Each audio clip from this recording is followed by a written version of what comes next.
today is the tomorrow I was talking about yesterday. And tomorrow, yesterday, will be today. Friends don't exterminate. Friends do this.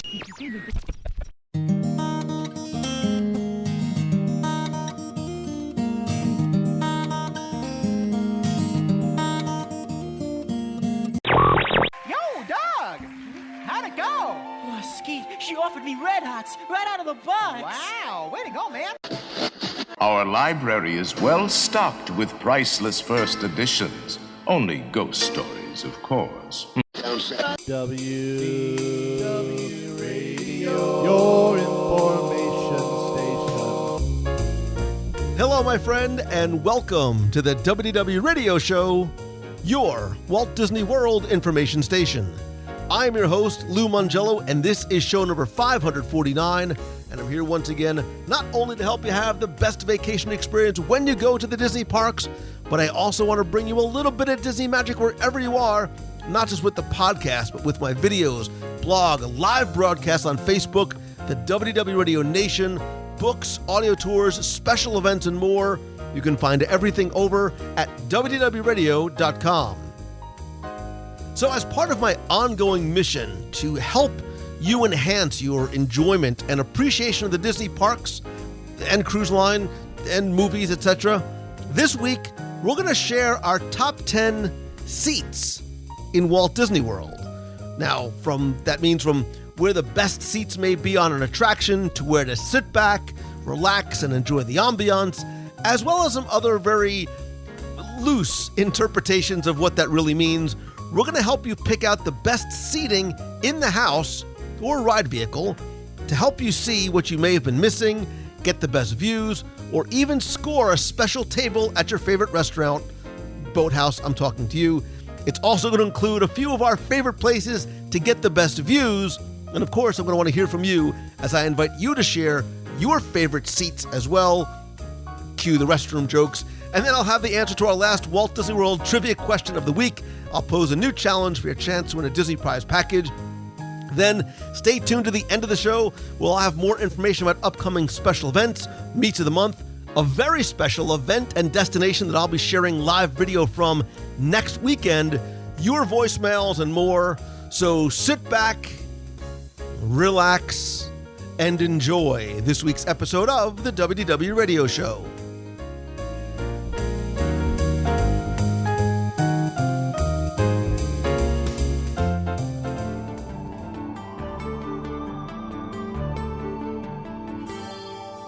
Planning a Walt Disney World vacation is not like visiting any other place on Earth. There's 4 theme parks, water parks, dozens of hotels, Disney Springs, countless attractions and shows, and I'm not even going to talk about the number of different places and ways to eat and snack your way around the world. That is until we get to our list. But needless to say, there's a lot to consider, and sometimes it can even get a bit overwhelming, and that's where this show and travel agents like Mousefan Travel come in to help plan along the way. And I think that planning often starts literally like months in advance. Like, hey kids, we're 6 months out. Where do you guys want to eat on August 6th when we go? And it would be really helpful if you knew what you wanted to eat so we can order like via mobile app ahead of time. Awesome. Clearly, the planning takes a lot of thought and consideration, or you can wing it like I do. But for a lot of people, including me, planning is also part of the fun, and I think it helps you get your vacation started months in advance. But when you get to the parks, there are still so many other things and factors that come into play in order for you to maximize your time and your Disney dollars and have the best possible experience. And that's actually why I do this show, to do just that, to help you have the best experience when you go to the parks, and maybe, just maybe, teach and introduce you to some things you might not have known existed before. And this week, we're going to deep dive, and not about what to ride and when and how to score the ideal fast pass time for Flight of Passage, but instead, we're going to hopefully take our decades, I guess, of collective experience to help you discover the top 10 seats in Walt Disney World. Now, what does that actually mean? I know what it means to me, but we're going to have to see about our guests, as we have not discussed this topic, save for the title, before tonight. And first joining me, again, it's a top 10, so you know that there has to be somebody joining me. And the man who thinks that the chicken exit is often the best seat in the house, he is little top 10 Timmy Foster from Celebrations Magazine. Okay, thank you. And you just ruined my first four with the chicken exit. I will tell you, see, the fun of this show, like, we have no idea what we meant by that. And I'm pretty sure everything I wrote down had nothing to do with your introduction, because I spent the whole introduction wondering, am I talking about the same thing you are? Yeah, this could be wonderful and frightening. Because we have no idea. Go with me. It's going to lift off to a whole new level on this show. I'm legitimately frightened. 548 episodes in 14 years of podcasting. I'm a wee bit scared about this one. But also joining us is Daniel Roberts. He is a listener, dare I say a friend, an incredibly generous benefactor to our Dream Team project to help the Make-A-Wish Foundation, whose generosity has helped so many children and family. It's also helped get him back onto the show. Daniel, welcome. Daniel? Hey, guys. Hey, guys. Sorry. What a thrill to be back. This is my seventh WDW radio appearance. I have been doing this way too long. And it's so much fun. I had the pleasure of meeting Lou and having lunch with him a couple years back. And what's that like? Can you tell me?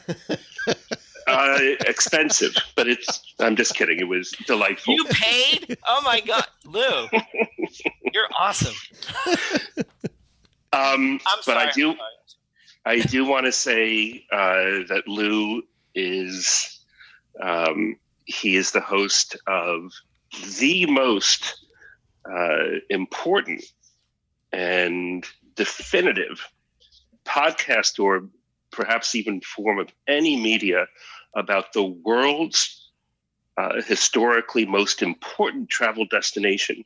So to be on this show 7 times for me is an honor. That's like the nicest thing anybody's ever. Tim Foster, see how nice you should follow suit a little bit. Daniel, that's why you keep coming back, because you always make me feel so good about myself. And you also bring great content to the table. So I am going to ask you first, because you're such a nice guy and you are my guest and my friend. What does maybe I don't want to know this, but what does the best seat in the house, what is the top 10 seats in Walt Disney World? What was your mindset going into this? Should I start with a choice, or just what I was thinking? Just give me sort of the 30,000-foot view when you heard best seat in the house, and did that maybe change as you started to put your list together? I want to pop in there real quick and tell everyone this was Daniel's idea. So wait a second. So if it's a train wreck, I will put Daniel's email address in the show notes, and you can let him know directly. The first thing I thought of clearly would be, where to stand online, where to be on various rides, roller coasters, where to avoid being wet, where to get splashed, and those are all valid. And some of my choices speak to that. However, when I started to think about sitting down in different places, different worlds opened up. Tim Foster, because I think this is not as easy or straightforward of a top 10 as you might think. Like, I don't necessarily think, and Tim, correct me if I'm wrong, best seats in Walt Disney World does not necessarily mean best place to sit on a specific attraction, does it? Well, evil is a point of view, Anakin. So, no, yeah, I'm curious. No, my first thought was best seat in the house, i.e. attraction. So I'm going to fess up right now. I'm just staying in my little corner and see where you guys go. And actually, one thing we thought of, I think collectively as soon as we said that, because the other thing that comes to mind is relaxing, taking it easy. but I know we've done that a lot. So I'm trying to stay away from that when I'm talking about where to take. Now that's not. See, I'm hoping when I say that, I just knock Lou 7 out of contention, because that's what you were talking about. So I will tell you that initially my thought was it went to the obvious, which is best seat, where in this attraction should you try and sit to have the best experience. But because I think it was subject to such broad interpretation, my mind ran, and is still actually running as we're talking about this, it ran a little wild. But Daniel, you are my guest. I would love to give you the opportunity, or the maybe not as the opportunity, to go first, and just let us know, go where your mind took you first. Okay. Thank you, Lou and Tim. This is a go with me. Right off the bat, look, you've been hanging out with Tim Foster way too much. But it's actually, maybe you shouldn't go with me here. Oh, gosh. Because I have indeed chosen some of the more little known, excellent, and tucked away restrooms. Oh man, I knew it. I knew this was going to happen. Well, I thought I will tell you, joking. these are not on my list. None of these are on my list. This is the best show already. The first one, which is very obscure, and Lou will probably know about all of this, but there is a restaurant at Epcot that is no longer really in existence, except when there's a festival called the Odyssey. And the Odyssey restaurant, it opened in the 80s. It's in Future World, what is currently Future World. And when there's a festival, go to the indoors restrooms. They are commodious. More FAT words. They are. He just made that word up. I'm sure of it. Well, commodious. Anyway, they're very large restrooms. There's no one there, and an interesting fact is that it still has that mid '80s Epcot decor, which is a really good blast from the past. So a few others, and that was my favorite one because I discovered that, or I was not the one to discover it first. I didn't build the Odyssey restaurant, but I couldn't believe no one was in there. I think it was at, I forget what festival, but it's open during festivals. A few others that are wonderful. The Grand Floridian has the softest tissue paper on property. If you like themed restrooms, in Norway, the Arendelle restroom that's near the Frozen attraction is great. It's interesting, as is the Tangled restrooms. And finally, the Journeys into Imagination restrooms are always deserted. Now, I know it's not a popular topic, but it is a place to sit and get away and make yourself feel better. And I think that in Disney World, going to a restroom that is, for you guys, going to a restroom that is, you don't have to wait, and it's sort of quiet, and it's cool looking, is just a little added plus. So that is my first one, gents. I have no words. I'm in 14 years of podcasting, I might be speechless. I thought that Tim often would sort of venture into uncharted territory. I was not expecting this, especially right out of the gate. Like if you were maybe desperate to fill in a blank, but that I get it. There has been actual talk over the years of a top 10 restrooms in Walt Disney World segment. Clearly, there seems to be at least one person out there, Daniel, who's interested in such a topic. I don't think I've ever said this before. Tim, can you rescue us and take us to your first best seat in Walt Disney World? Oh my God. I'm still I'm still hung up on Blast from the Past. There's just so many things to say. And I'm not touching it. All right. Let's go. Now, my first thought I said when this had come up was I did go right to where attractions and all that. So I'm going to take us to an attraction. Let's reel it back. So, and I had a few to pick from. I'm going to go with this one because this one it's sort of an accidental one to come across. So this is more of here's my word of the day, serendipitous. Best seat in the house that you might come across. Yes. And so we're taking you to Tomorrowland, and we're going to go on the TTA. And this is what happens. Picture this. It's a cool autumn evening. Actually, it's getting on to Christmas, so the castle is all lit up in all of its dreamlight's glory. It's not very crowded.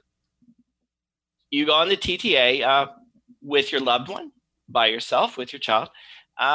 Not many people in line, actually. So you're going up the ramp, and you kind of have it all to yourself. There might be somebody way ahead of you, a couple people behind you. Cool. So you're thinking, I'm going to get on TTA. There's probably not going to be someone in front of me or behind me, so that's kind of nice, kind of have it to myself. So you get on the TTA, you board your car, and there's no one up there at all, so you really kind of have it all to yourself. Now, this is the cool moment, because you really can't predict when this is going to happen. As you speed at 7 miles an hour or whatever it is, out from the station, you realize as the cars disconnect, as it were, into their separate groups, not only are you in the front of the group of cars that you're in, there is nobody in any of the cars behind you. So you not only have the car to yourself, the car in front of you by yourself, the car behind you to yourself, you have the whole train, as it were, to yourself. And you have a front row view. And you get to see the park lit up at night. You get to see the castle. You get to take your shoes off. You get to put your feet up, as long as they're not looking at you on the camera. And you get to relax and really enjoy it to yourself. There's nobody talking behind you. There's nobody doing anything else. And it's pretty cool. And that's happened a few times. And I will say, a seat on the TTA, there's no good or bad one. So I might have fallen afoul of the rules here. But I just think when that happens, it's kind of a neat thing because we've talked so much about the TTA and how much we love it, and it's one of our favorite attractions of all time, and maybe coincidentally one of the most overlooked attractions. But there's something to be said for riding along through Tomorrowland in the park when there may be thousands of people milling around, but you really feel like you are totally by yourself.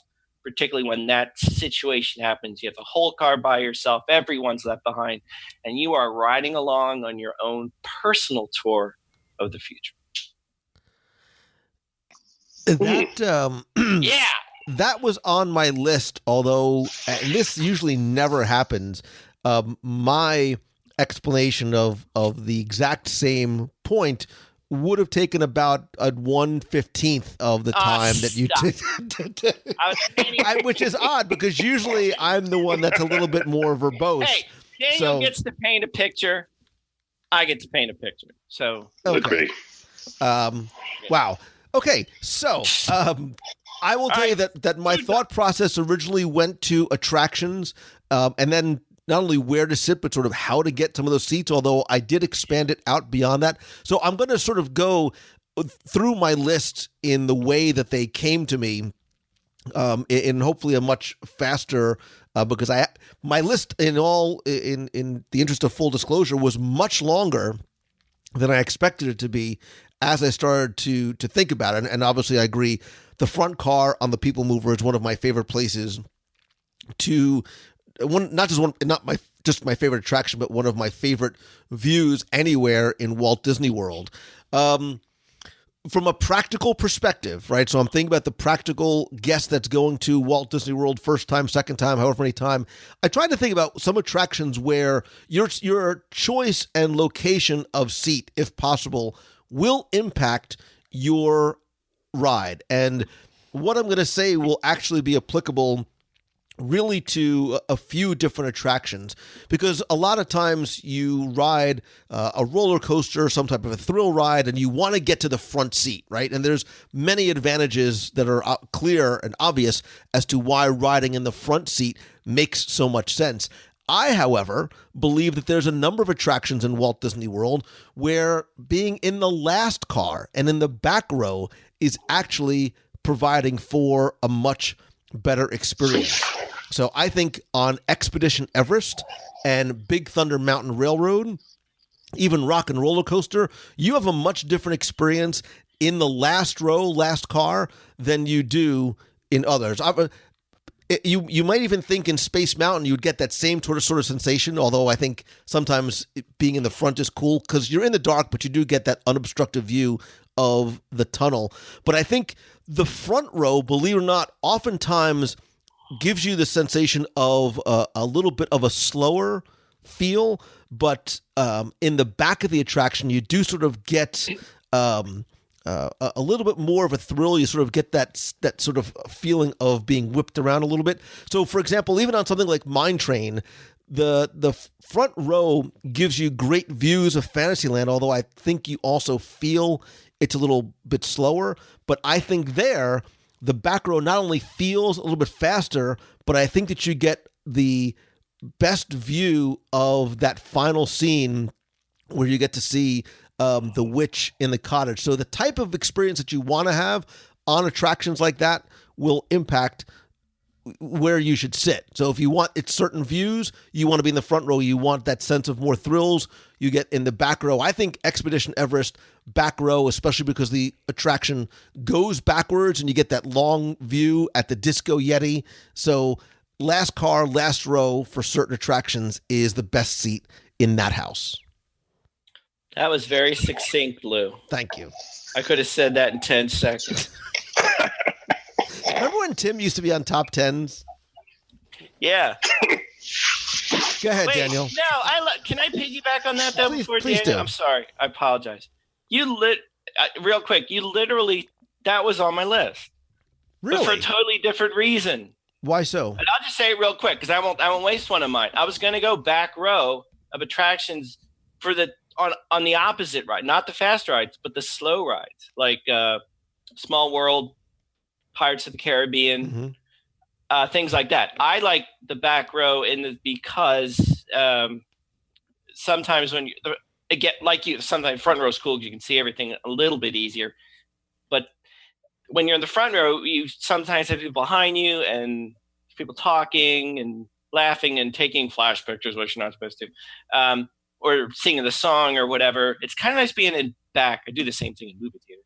There's no one behind you to distract you, so you kind of have it all to yourself. If it doesn't sound like it's a cool idea, it actually pretty much is. I had the same thing, but for slow rides. Right. So that's cool. And I agree with it. And I think for an attraction, and I think the one attraction you should actually specifically ask for the back row for that, just for that point, is the Kilimanjaro Safari. Having the last row allows you to look behind you, look really in almost 360 degrees, and get some really unique views, and even better, get some great pictures without having to worry about another guest in front of you or off to the side of you. So while oftentimes on Rock and Roller Coaster and other attractions, there's a separate queue that you wait in once you get to the front for the front row car, I oftentimes will ask if I can wait and have the back row instead. Yeah. And very often they will accommodate you happily, which is nice. So. Daniel, frightened as I am, it's your turn. No, guys, listen. My next one there's no plumbing involved. I promise you. Oh dear. My next seat is the lobby of the Grand Floridian. There is one seat there that I adore, and I go there on the day that I check out, and I read the bill or the extras that my family and I have spent or consumed or whatever, and I spend some time watching new guests check in. And I am so envious of them, but I'm also so happy for them. And it's like it's something I do. I go over the bill, and then I spend like 5 or 10 minutes just watching all, these wonderful families, and they're so happy, just as we were 4 or 5, 6, 7 days ago. It's sort of a circle of American Express type of deal. I don't know what that means. Circle of life. So this seat is beneath the chandelier, the huge chandelier, and you have a view of the birdcage. And it's very relaxing. And for me, it's sort of my way to say goodbye to Disney World until next time.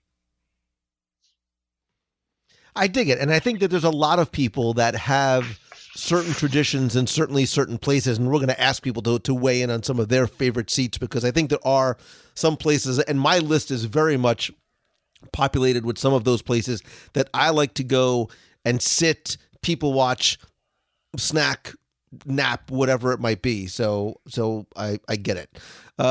Timmy Foster. Yeah. You're next. This is the way top 10s go. We sort of go round robin. Daniel, I congratulate you, because Lou's good at knocking, like he'll do one and knock one of mine off the list. I think you knocked 3 off of my list with your last one. Oh, sorry, bro. I'm sorry. No, that's fine. Problem is, it doesn't leave me with any, so I got to think of something. Now, I have another one. So, kind of same idea as the TTA. Kind of see where my mind is when I'm going to Disney. So, we're going to go transportation, and we're going to go launch boats. And similar to the TTA, I really like it when I have the opportunity. When you're getting on a launch boat, it doesn't matter which one, especially if it's a bigger one, though, and you can get that front seat outside. On the smaller boats that circle around Wilderness Lodge Contemporary, Fort Wilderness, and then the smaller ones that go from the Grand Floridian and Polynesian over, the smaller open boat there's no bad seat there at all, which is great. But on the bigger boats, if you can get up front, that's pretty cool. And again, just if it's, I think we've talked about this before many times. It's a cool night. You see the fireworks. What I especially like is when you're going from say the Contemporary to the Wilderness Lodge, and you're way out. And if you're sitting out front, especially, it's another instance where you're worlds away from the thousands of people that are not too far away from you. And especially when you're out on the lakes, either one. And this is even when you're on one of the Epcot launches, maybe going to the studios or whatever. But the rest of the world just drops away, and you're out there, and you're hearing the lapping of the waves on the boat, the breeze in the air, watching the stars in the sky. It's just a really great experience to have, a great way to get away from it all. Again, whether by yourself or with someone that you love, or with, or your family or whatever. Again, it's just one of those little things, and it's kind of sort of luck if you get it or not, depending on how many people are there. But when it happens, it's a pretty cool thing. It's one of those unexpected moments. We talked about this before. You're at Disney, you planned out all this stuff, like you were saying in the beginning. You plan where you're eating, where you're going, where you're riding, and all this other things. But it's those little moments when you get that, unexpected front seat in the boat, and maybe your boat goes out a little further than you thought. So it's that extra magical moment, that extra attraction you weren't thinking you were going to have that day. And it's kind of the icing on the top of your Disney day sometimes. I dig it. And as we have been talking, I have decided to shift my list and my direction a little bit from where I originally intended, because I have a relatively lengthy list, which, shocker of all shockers, is more than 10. But I'm going to move a little bit away from the attraction seats specifically. I think I'll be able to hit some of those quickly at the end in terms of where in the theater you should sit at this attraction or that attraction. I want to hit a couple of ones that are seats you should specifically go and try and get or go to while you are in the parks or out of the parks or resorts or Disney Springs, which I think which are special in and of themselves. It is going to surprise you that it didn't take me this long to get to food. It's also not going to surprise you that the first place I'm going is the Boathouse. This is not a go with me here. This is legit true because it is my favorite restaurant, not just in the Disney World, but like in the world, for the food, the service, the atmosphere, and of course the food and the entertainment. Here, there are multiple places that you should, when you go, try and sit. And one of them is a singular seat. There's only one, and it's only at the Boathouse. And inside the main dining room, the central dining room, there is a Chris Craft boat, which has been converted into a table. It seats probably maybe 6 or 7 people there. It's right behind the check-in stand. When you go there, you can specifically ask for it. You don't have to make a special reservation, or when you call, you could ask to see if you can sit in the Chris Craft boat in the main room. Tell them Lou sent you. It can't hurt. It might actually help. If you can't get it, I would ask for either, if it's a nice night out, we do get a couple of those cool evenings here in Florida. Go see if you can sit outside on the dock, especially if it's around sunset. It's spectacular. You have full access to the full menu. There's also a private dining room in the back, or even just getting a window seat by the water. But try and get the Chris Craft boat inside the Boathouse and tell them Lou sent you. Boom. What's the Boathouse? If you would get out of Golden Corral for 5 minutes, I will take you to a restaurant. We have this conversation every month or so when we do this. And we have this conversation, world, fandom. Tell Lou to pony up and take me to the Boathouse. So that's wonderful, Lou. That's great. Thank you. All right. Fire away. Let's keep it moving. Let's pick up the pace. Let's go. Lots to cover. All right, guys. Because of you, Lou, I really want to go to the Boathouse. I'm going to try to stalk you and invite you there with my family next week. We will try. And Tim and LTF. Okay. My next one is the only seat at a Disney lounge or bar that moves unexpectedly. And we are going to the Polynesian, and we are going to Trader Sam's Grog Grotto, where if you spend enough time at the bar, your seat will start moving up or down unexpectedly. Also, Trader Sam's Grog Grotto has amazing appetizers, which Lou would appreciate. It has world-class poke. It has so much action. There are so many Magic Kingdom Easter eggs that seem to refer both to old school rides like Nautilus 20,000 Leagues. I have a question for Lou because I don't know the answer. Who exactly is Trader Sam? I know Trader Sam is. And Tim, who? Tim's like, even I know who Trader Sam is. Go ahead, Tim. Tell him who Trader Sam is. Well, in the movie The Rescuers, he's the guy. No, he's the guy who wants your head at the end of the Jungle Cruise. Or does it go deeper than that? It's a little deeper. He asks if he wanted 2 for 1 of the shrunken heads. Yeah. And they cobbled together the story that because he's good at shrinking heads, all of his mixology recipes are incredible. And they use ancient recipes from his head shrinking experience at the grotto. So the idea that you're on a seat next to your child, your wife, your friend, and all of a sudden it plummets is a great seat in the house.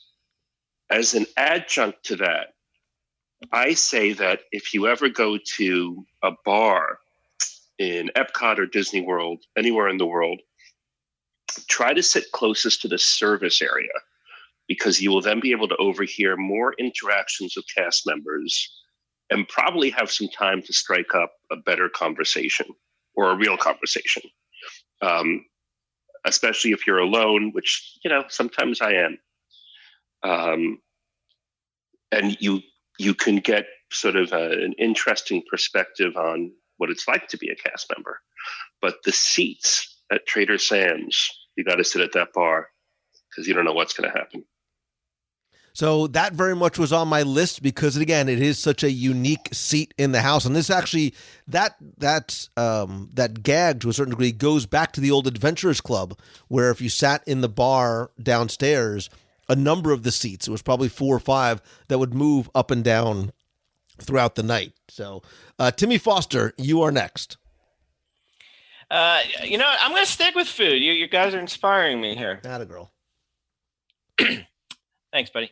So this, Lou, as much as I kid, I kid with love. You know that about that. You've never taken me to the Boathouse. Thanks a lot. And it's my fault, apparently. But you did introduce me to this most wonderful of dining locations, and I had the pleasure of dining there again on my last trip with my family. And this is at World Showcase, and this is at the United Kingdom, and this is at the Rose and Crown. And you can ask for this.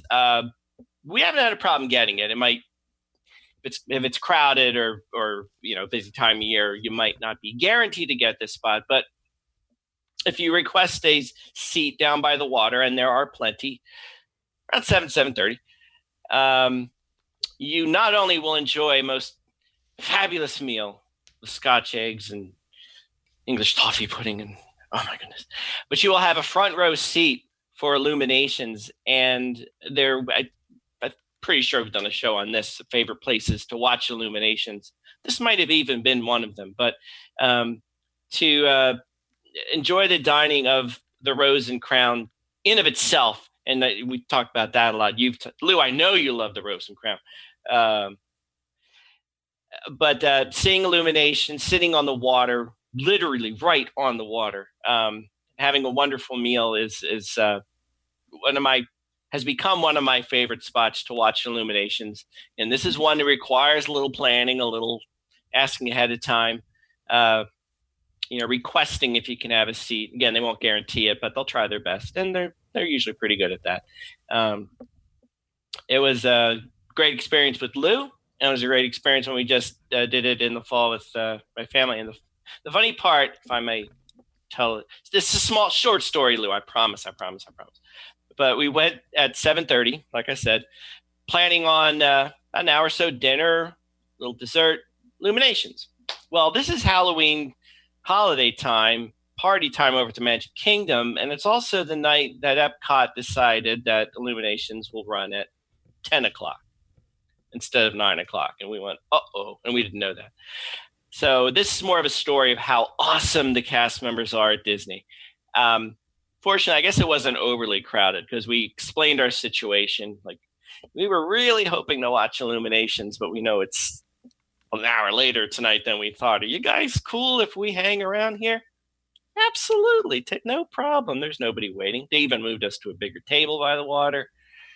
And they were wonderful, fantastic, super nice and everything. Again, helped by the fact that it probably wasn't overly crowded, so there weren't people that really were waiting for the table. But just another example of how above and beyond cast members go. If you talk to them and they're super nice, be super nice to them, you'll get that paid back in spades. And but even that aside from Japan, which everyone knows is my favorite place to watch illuminations, Rose and Crown's got to be a close second. A couple of quick things. One, I think you shouldn't just be nice to cast members. You should be nice to everybody all the time. The world will be a much better place. And I will piggyback on what you said in terms of illuminations viewing. I actually think windows, in terms, again, we're going for a specific seat to look for, to ask for, to request. Window side at Tokyo Dining facing World Showcase Lagoon is one of the most wonderful places to watch illuminations. One, you can be sitting at your table, finishing your meal. You've got a beautiful, you have a higher view. I have to think about this a little bit more.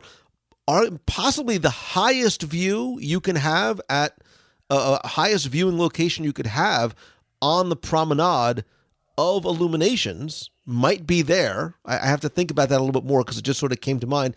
You could be I have inside. a close second in mind, but finish your thought. But you can also take a break from your meal and go out onto the outside and stand by the railing and watch as well, and then come in and finish your meal. So between the Japanese cuisine and the amazing food that's there, those beautiful dramatic floor to ceiling windows that overlook the lagoon give you, I think, one of, if not the best views of Illuminations in terms of having a seat and getting to eat while you watch as well. Well, there's nothing wrong with it. So it's not my turn. Is it your turn? No, that was your turn. That was my turn. That was your turn. I think it's Lou's turn. So you know what? Lou, it's your turn. Surprise, surprise. I'm going to stay in a location that happens to revolve around food, but it's really not why. Because one of my favorite places and one of my favorite seats, specifically in Walt Disney World, and again, I'm not pointing you just to a general area, but I can sort of drill down to a specific seat, does happen to be at a restaurant, and it's in Magic Kingdom, and it's actually a counter service location, and it's the Columbia Harbor House. Specifically, on the second floor, if you go to that sort of gateway, that underpass area between Liberty Square and Fantasyland, if you sit in a seat if you're facing that seating area, on the left-hand side, all the way in the back, you get a lovely view of the interior and the second floor of Columbia Harbor House. But more importantly, you can look to your left and get a view of the guests in Fantasyland, the Tangled area. It's a small world. But to your right, you get a view of all of Liberty Square, down to Frontierland, the riverboat, the mansion. It's one of my favorite places to go. And yes, I enjoy the food there, but to either just sit and watch, you get out of the heat. It's a small table. It's the one that I'm thinking of is specifically for two people. You can probably pull over a third chair, but it's inside, it's air conditioned, there's food there, and it's some of the most wonderful views. That to me is the best seat, not just in that house, but in many of the dining locations in all of Magic Kingdom, dare I say. Hear, hear. All right, Daniel Roberts, you're up. All right, guys.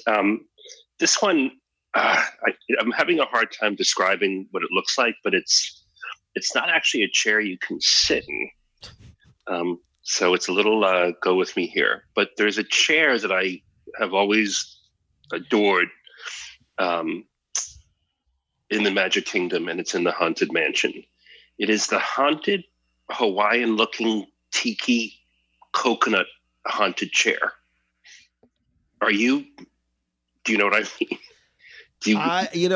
This has been an interesting evening so far. I have no idea what you're talking about. Oh my goodness! Do you mean it's in the attraction itself? It's in the attraction. The Donald Duck chair. It looks like a face. Is that the one you're talking about? It's like a burgundy maroon with sort of the gold inlay. Exactly. But I've often referred to the Donald Duck chair. Yeah. Right there. It's in the endless hallway, and I've found it always because it's a Donald Duck chair, but it seems to incorporate so many ingredients. It incorporates, to me, tiki culture, Haunted Mansion because it's haunted, and one of the big five characters. I forget if it moves or jostles about, but I've always thought that it's a wonderful chair and would be a great place to sit. Not to recommend that anyone get out of the Doom buggy and sit there, but it's of any unoccupied seat in all of Walt Disney World, it is my favorite. To be clear, Lou Mangello, its agent, servants, and employees strongly recommend do not get out of your Doom buggy in an attempt to sit in that chair. I'm going to one-up you. Not just strongly recommend. Don't get out of the Doom buggy. You're not supposed to. Although anyway, I'm going to. Sorry. I want to add something to that because believe it or not, the mansion was on my list. And here's why. And one of my favorite seats in Walt Disney World is in a dune buggy. And it doesn't matter which one you're in. And the reason why I put that vehicle itself on my list is because no other attraction currently adjusts the movement of your seat as a director would adjust the camera so that you see exactly what you are meant to see in that attraction, in that scene. It doesn't matter where it is that you sit. And here's a little extra pro tip. To get on your dune buggy fastest, as you're entering from the foyer into the stretching room, if you get into the stretching room on your left, stay as far to the right of the room as you can. Obviously, do the opposite if you enter the room on the right, because the doors open there into the hallway that takes you to your dune buggy. Thank you very little. Postscript to that, you can also just aim for the pink parasol lady, because that's her door. There you go. So there. Oh, but wait.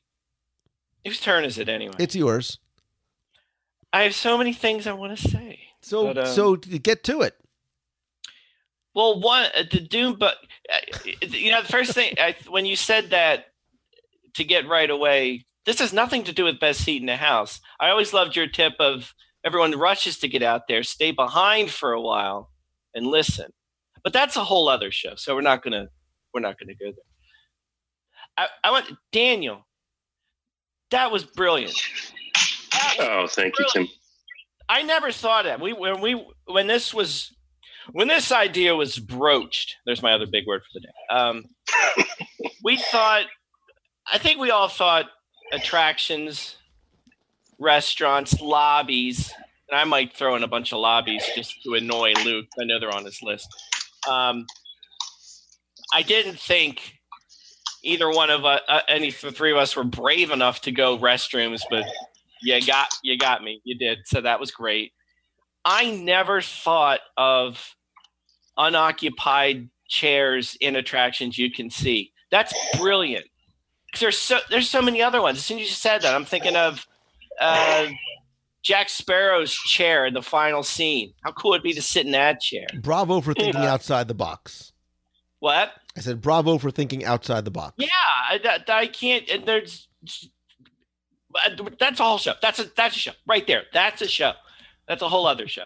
Favorite pieces of furniture in an attraction that you don't have to use. I love it. So no, that was so outside the box and go there. I couldn't believe it. So much so it totally bamboozled me, and I don't think I have another one. Aren't we done 10 or 12 by now anyway? Probably. So all right, let's do this. Let's do a little. Go ahead. Okay. Well, Danny brought up Grand Floridian Lobby. That was definitely on my list of places to sit. I'll say this too, because I think we got close to this some way. When we talk about places to sit, the other obvious way to go is a sit to relax, a seat to people watch, and we've done shows like that. So I was purposely kind of trying to stay away from, the perfect place to sit and relax, like whether it be Grand Floridian Lobby or by the fireplace at the Wilderness Lodge, which I think we mentioned in the very last show we did, for the second floor of the Contemporary and all those places to go to relax. But the only thing I really had on my list, that I didn't mean this to be I'm going to end the show with this one. This is the best one I have on my list. This is actually kind of by the way, if you are aiming for a good seat in an attraction, this is my little pro tip. If you're going to a show, and PhilharMagic is the one that comes to mind, this could apply really to any show, but it only really applies if there's if there's a crowd of people and the theater's going to be full. Oftentimes, like Impressions de France, there's really not many people in there, and you pick whatever seat you want, and then you can go with you want to sit down front or you want to sit in the back, and they both have their advantages. PhilharMagic, though, I do recommend, because that frequently does fill up pretty full. And to get the 3D effect, I did find, partly because I guess this attraction is a little older, and maybe as a next version comes, or newer attractions come with 3D, it doesn't matter so much. But in PhilharMagic, it is better if you sit back some. You get too close to get kind kind of hard to make out the 3D. And of course, as you know, when you enter the theater, you need to move all the way down to the end of the row and leave no empty spaces so other guests can find a seat. Well, that means if you're used to the idea of running to an attraction and making your way to the front, making sure you're the first one in line, you don't want to do that on something like PhilharMagic. If you're in the waiting area and it's your turn to go in, don't fight your way to the front to get into the door first. Let a whole bunch of people go in front of you. And that way, when you get in there and you have to move all the way across, when you stop, you'll be in the middle of the theater. So this is that's my pro tip when you're seeing these shows to don't be so quick to go in first. Let other people go in front of you, and then you may serendipitously, oh, that's such a great word, find yourself in the middle of the theater in the best seat of the house you didn't even plan on. So I'm impressed with the tip. That wasn't my favorite one of all time. That's just the only one I had left. Well, no, I mean, I think it's a good tip, especially for those people who have never been before, and you want to get it right. Out of it. Right. So I will very quickly go through a few that I had on my list that I think are, again, literally I'm thinking the best seats in the house for a wide variety of reasons. So my and maybe this did overlap a little bit with some of the places to relax, but I thought about sitting on the porch, right? Sitting on a porch with the wonderful view. I think a seat on the porch at Aunt Polly's Dockside is a wonderful place. There's no attraction, there's no line, there's no queue. Unfortunately, there's often no food there. It's now a sort of a seasonal counter service, but the views there are spectacular, and it's a great place to relax. Without a doubt, without a question, one of my favorite seats specifically, I'm thinking of a spot on a specific bench, is on Main Street, USA, specifically at the train station. One of the upper level benches, they're often there except sometimes during parties and special events. More importantly, I would try and get to one of those chairs. You can sit back, relax, take in views, spectacular photo opportunity, but be there for 5 o'clock to watch and participate in the flag retreat ceremony. Every single person needs to see and do that at least once. I think over at Geyser Point at Wilderness Lodge, we did a review back on show 482. That scenic outpost has spectacular and very, very comfortable, by the way, seating outside. So you can sort of sit back and relax on a lounge chair or a table on that beautiful outdoor deck. You get great views of the lake. There's tableside service. There's also a walk-up counter service location as well. So you can snack, you can eat, you can have a full meal, you can have a cocktail, but it is a comfortable, beautiful place to sit. I've mentioned in the past, I love the fireplaces in Walt Disney World, even when it's hot. The Grand Lobby and the Carolwood Room of Wilderness Lodge are my favorites. Those rocking chairs are, to me, some of the best seats in the house anywhere. And I did actually save my favorite for last. If you can't find me, and no one know you don't, if you're looking for a place to look, there's a good chance that I will be at what I like to consider my little table up in the corner of Katsura Grill.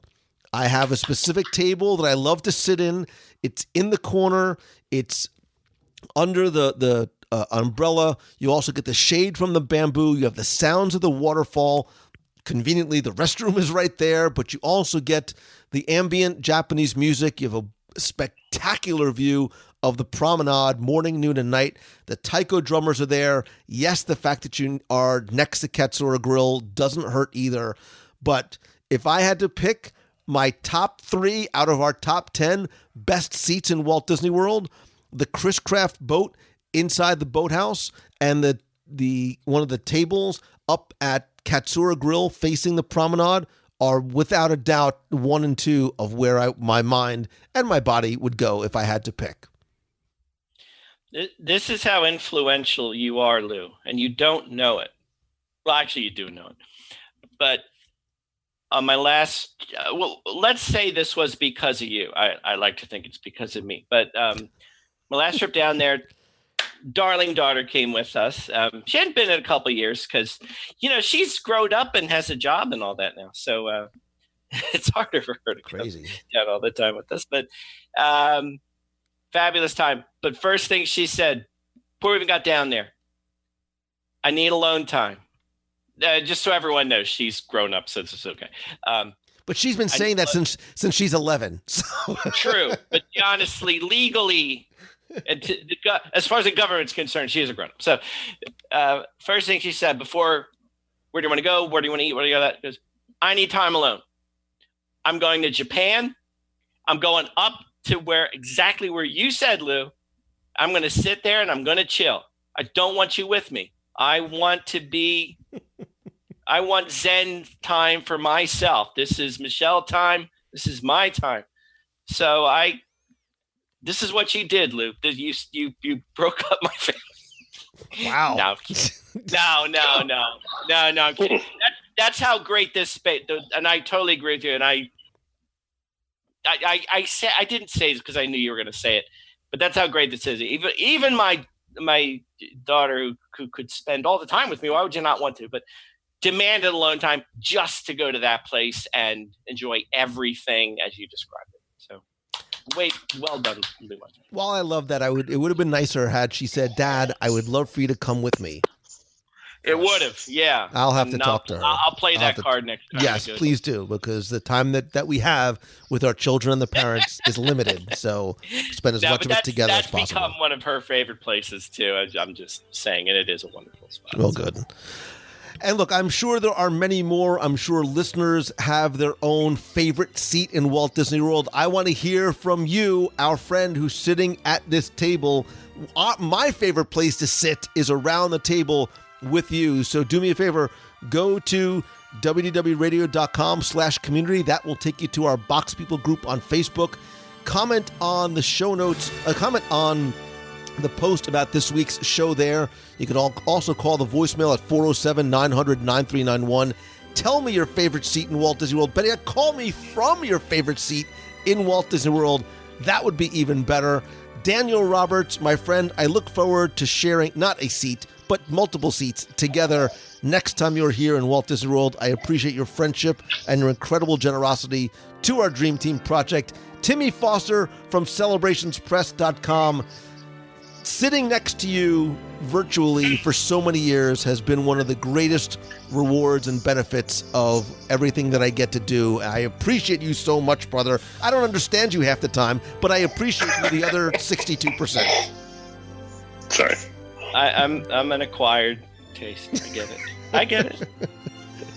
And to tell them quickly, anything special happening, where's the best seat at CelebrationsPress.com?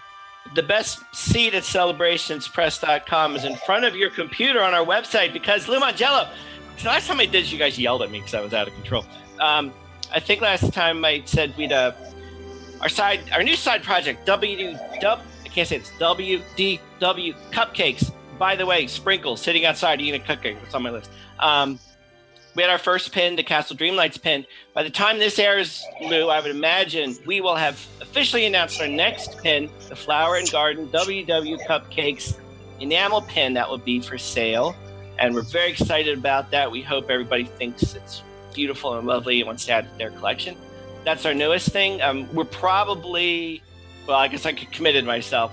We sold out of our Remembering the Lunations book pretty quickly. So by popular demand, we're going to do a reprinting of that. So we'll be announcing that soon. So that'll be available too. And then there's all good stuff that's there. So awesome. Awesome. And I will, of course, put a link, as I always do, in the show notes to that for you, my friend. Guys, thank you so very much. And you, our friend, the listener, if you have an idea for a top 10 that you'd like us to cover, email me, lou@wdwradio.com, or leave it on the voicemail or post it in the Facebook group. And gentlemen, I use that term loosely. I am grateful to you and for you and your friendship. And I look forward to hopefully, finally, maybe the three of us actually together dining at one of these locations in Walt Disney World soon. Boathouse. Yay! Yay! Wow, okay.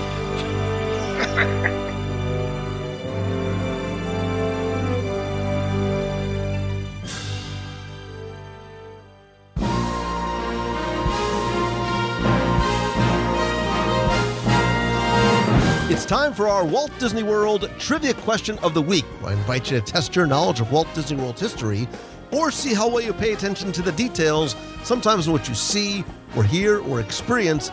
And if you think you know the answer, you can enter via our online form for a chance to win a Disney Prize package. Of course, before we get to this week's question, we're going to go back, review last week's, and select our winner. So last week, it was a very simple where in the world question, and I asked you to tell me where in Walt Disney World could you find Dr. Stevens. Now, this one might have been a little tricky because I even gave you a hint that patience was a virtue or patience pays off, something about being patient, because you had to be patient to get to experience and see who and where and when, why Dr. Stevens is, because if you know from the cue of Flight of Passage in Pandora, Dr. Stevens is the scientist who says, "Can everybody see me? Great. Welcome to the Avatar program. Soon you're going to have a chance to undertake an amazing Na'vi rite of passage, yada, yada, yada, riding on the back of the Banshee." Anyway, he takes you through that entire pre-show process. And believe it or not, Dr. Stevens actually has his own Twitter account. If you go to Dr. Stevens, ACE from Ace, you could actually follow Dr. Stevens on the Twitter. Anyway, I was looking for Dr. Stevens. Thanks and congratulations to all of you who entered and got this one correct, or were just, again, very, very creative in your answers, but I was really looking for Dr. Stevens. Again, you were playing for all of my digital products, which are my 102 Ways to Save Money for an At Walt Disney World book, all 7 of my virtual audio walking tours of Magic Kingdom, both of which you can find in iTunes, or just go to WDWRadio.com, still on sale for just $10, a WDW Radio vinyl sticker, a pop socket for your phone, and one of those nifty blue WDW Radio t-shirts. And last week's winner, randomly selected, is Grace Milner. So Grace, congratulations, you used the online form. I've got your shipping information. I will get your prize package out to you right away. If you played last week and didn't win, that's okay, because here's your next chance to enter in this week's Walt Disney World Trivia Challenge. So change is good, oftentimes in terms of the Walt Disney Parks and Resorts. And as we know or suspect, change is coming to Epcot. And I'm excited about not only what we know, but even more so about what we don't. For example, Spaceship Earth, been an icon, one of my favorite attractions since day one. But over the years, it too has undergone some changes, some big, some small, and I expect that it is going to undergo some more. And in the past, from the scenes to the descent to the narrators, I miss you, Jeremy and Walter, to the songs and music and more, even the sponsors have changed. And that's what your question this week is to tell me, because recently it was sponsored by, and it has since expired, by Siemens Corporations. But I want you to tell me, who was the original sponsor of Spaceship Earth? You have until Sunday, April 7th at 11:59 p.m. to go to WDWRadio.com, click on this week's podcast. The form is right there. Fill it out. Give me your answer. Again, I'm going to send you all the digital products, the vinyl sticker, and a WDW Radio t-shirt. So good luck and have fun.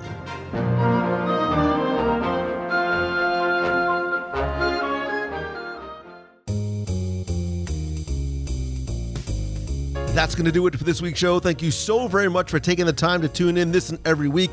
Don't forget that I want you to be part of the conversation and community by joining our Box People group on Facebook. Go to WDWRadio.com/community. Talk not just about this week's show, but anything that you want to discuss in the Disney, Marvel, and Star Wars universe. I also want to say huge thanks to everybody who is part of our WDW Radio Nation family. I sincerely appreciate your love and support and friendship and help. And I also love being able to give back to you and say thank you to you each and every month. I want to thank some of the new members, including Ryan Kell, Kelly Clevenger, Dana Kramer, and Jeff Matheson. If you want to find out how you can not only help the show and also receive exclusive rewards every month, for example, I create a new scavenger hunt from the Disney parks or cruise line every single month. We also have a private Facebook group, custom Magic Band covers, logo gear, t-shirts, monthly care packages from Walt Disney World, exclusive live video group calls, as well as early access and special discounts to special events and other opportunities.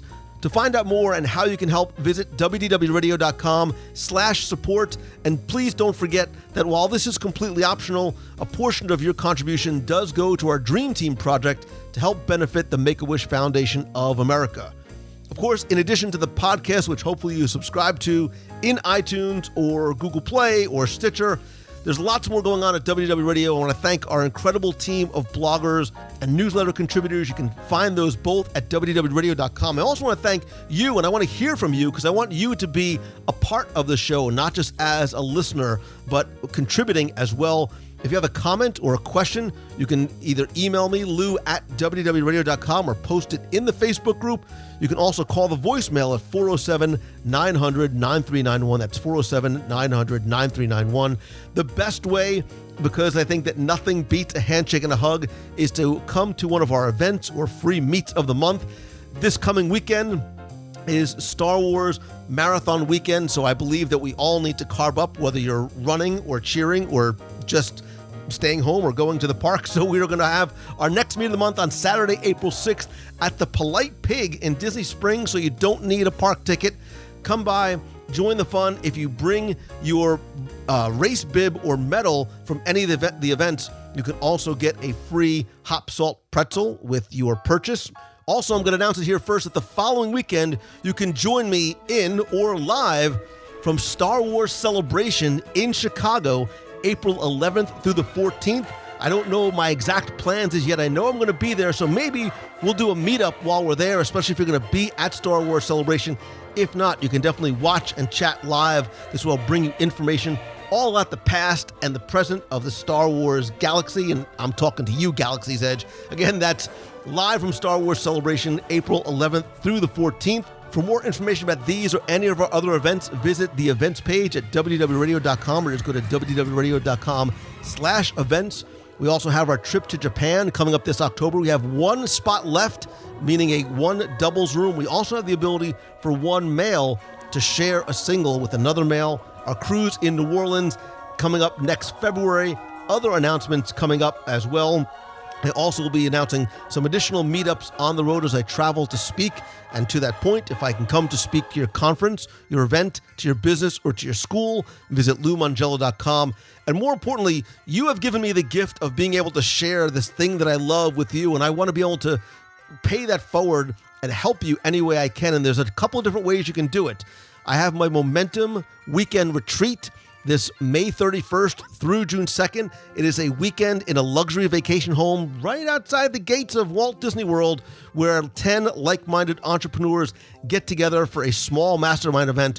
We really dive deep to help you turn what you love into what you do in this 3-day luxury vacation home. If that doesn't work for you, I also have my Momentum Weekend Workshop, September 28th and 29th. It is a 2-day interactive workshop, not just with presentations, but with things you can do in the room beyond just the networking and the presentations to really start taking action on your idea, on the next step to grow your idea or your business. I can also work with you one-on-one. We can do video calls. And I also have 2 spots available for my weekly mastermind group. To find out more about any of these things, email me, lou@wdwradio.com, or better yet, go to loumongello.com for more information. Thanks as always to Mouse Fan Travel, my official and recommended travel partner. Say that 3 times fast. And whether you're going to a Disney destination or anywhere on the planet, they can give you the best possible prices, all available discounts, all at no cost to you. Visit them at mousefantravel.com. And as you heard from Timmy Foster, go to celebrationspress.com. And then when you're done doing that, all I ask, my friend, and you are my friend, whether we have met yet or not, I promise you that's not just something I say, it's something that I mean. But all I ask is that if you like the show, please help spread the word. Let others know about it. That's how this community and this family grows in the most organic and real kind of way, and why it truly is a family. If you like the show, please take 20 seconds to rate and review the show over on iTunes. It's incredibly, incredibly helpful. I want to thank some recent reviewers like Stern Sam, who says, "It's amazing. The podcast is for every Disney fan. There's so many times during the show I get the chest feels and the goosebumps because of how they bring the magic through their discussions. Keep shining bright and spreading the positivity." Stern Sam, I'm making that weird heart-shaped thing with my hands as if you can see me. I love that and appreciate your review, brother. JDK. Oh, there's a whole, I can't even pronounce this. It looks like Jen DJD is in there somewhere. He says, it's my favorite podcast. I've loved Disney and the Disney parks since I was a child. I discovered Lou Mongello during his previous podcast, back in 2005, and have followed since every WDW Radio episode, number 1. It's by far the best podcast out there about any topic. Wow, thank you. But since it's Disney, it makes it even better. The food reviews are great, the top 10s are always fun, and the DSIs and Wayback Machines are great learning experiences. It is a must-listen for any Disney lover. And Zagata says it's the most magical Disney podcast on the internet. Lou's a gem, and his enthusiasm translates to every level of fan. Never boring, always interesting and educational. Plus, you always feel better after listening. Zagata, Stern Sam, and JD. I appreciate it so much, and I appreciate you mentioning this idea of feeling better and spreading positivity, because it is what this show is about. It's not just about the parks and resorts and, of course, the food. It is, I want you to feel better. I want you to feel more positive, not just about your next trip, but even wherever you are and whatever you're doing. And I hope that this show brings that to you. And look, I am unapologetically positive.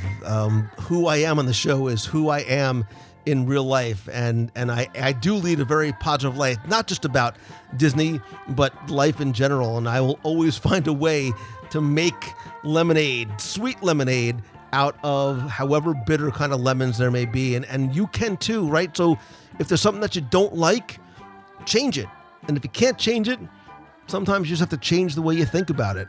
And I think a positive attitude leads to a positive life and leads to positive results in anything and everything that you do. Thank you, thank you, thank you. I love and appreciate you. If I can help you some way, please let me know.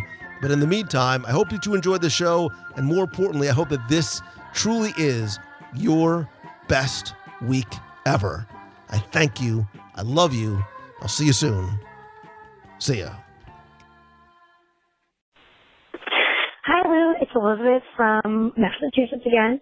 And the way I've been listening to your show now for pretty much over a year is forwards and backwards, which has been really fun because I get to listen to old things and how the parks used to be, and listen to everyone talk about and discuss rumors that never actually happened. So it's been a lot of fun. But I just listened to show 132, and you and Tim Foster were discussing different lines here. And some that now, with the new Fantasyland and different rides coming out, that I think that Disney did such a good job with are all of the interactive portions. Like, for instance, you guys talked about Peter Beetle and how it used to be really, really long, still is, but there wasn't really much to do with the queue, and now it's actually one of the best queues in all of the Magic Kingdom and the parks. And it's similar with Winnie the Pooh, Thunder Mountain, the Dumbo, what they've done with Dumbo, and making that the play space for the kids. I just think is genius. Same with like the Little Mermaid and then the Seven Dwarfs Mine Train. I think what Disney has done to make their queues more interactive, where fans only continue to grow and grow, has been amazing. It would be really cool if you guys keep or return to some of these top 10s again, kind of see how things have changed over time. Kind of like how new listeners like myself get to hear these topics and then get to expand on different ideas and hear how they run the past. So it's been a ton of fun getting to listen both ways and hear the old and new from your podcast. So keep up the good work, and thanks so much. Bye. Hey, Lou. It's Christine Morrison again from Flowertown, PA. So you guys kept me company today while I ran around seeing all of my clients, and I listened to the review of The Polite Pig, which now I have to go to because it was amazing. And I'm a barbecue junkie. So I've walked past it but never actually gone in. And I do love myself a good glass of wine. So I'll have to go there next time I'm there. The other show I listened to today was show 173, which was the recap of your 24-hour show. And a couple things. When are you doing it again? Because I had so much fun listening to you guys recap that I need to go next time. So I hope you've got one in the works. The other thing is, when are you going to do a listener Fact or Fiction call-in again? I love those. They're so much fun to listen to. I like when you surprise people. Third, and lastly, recapping the voicemails from that show. I just want to give a shout out that we're thinking about Ricky Technoid Reed. His voicemail was on there talking about how he watched the whole 24-hour show on his computer. So I recognized him calling in, and even though I've never met him, I thought that was pretty awesome and kind of sad and bittersweet, and I know that everybody misses him, so just thought I would pass that along. Anyway, off to episode 172. Let's see what I'm in store for. It's a beautiful day here in Pennsylvania. It's bright and sunny for once, and it's in the high 40s, low 50s. So everybody have a great week. Make somebody smile. Take care. Bye. Good evening, Lou. It's Justin, fellow Box person, longtime listener. As always, you might find me over on WDW Radio Live and still a member of the Box People every Wednesday, but I haven't caught up to it lately. But last week, I listened to last week's show, and that's the live done and review. And did you know, Lou, that Polite Pig actually opened exactly on this day, the same that opened on my birthday. And while I was working, they gave me a piece of a key lime pie for my birthday to celebrate. The Polite Pig isn't the only one. Actually, if you haven't been to the Ravenous Pig, that's the cousin of the restaurant of the Polite Pig, I highly recommend going to the Ravenous Pig over at Winter Park. Hope to see you sometime, and hope you have a very magical Motivation Monday, and hope you spread some magic cheer with you, Lou. Hope you have a nice Monday. Talk to you real soon. Hopefully see you in person in the near future, hopefully. All right, enjoy your magical day, Lou, and get to hope and to see you real soon. Take care, Lou. Bye-bye now. Have a magical day. Hello, Lou Mangello. It's Darlene Nagy from West Seneca, New York, calling in with the countdown.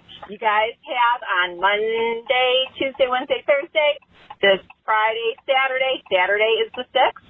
We are in April, and there will be a meetup at the Polite Pig, which I'd really like to go to after listening to that barbecue review. Oh, my goodness, I love barbecue. And we have almost 60 days until our trip down to Florida again. And you have 311 days until the WDW Radio New Orleans adventure and cruise. And Japan is now only 195 days away for that adventure, taking Becky to eat more Japanese food. It should be interesting. Can't wait to see what you get her to try. Have a wonderful, magical day, everyone. And always think positive, like Sue always says. Love and hugs.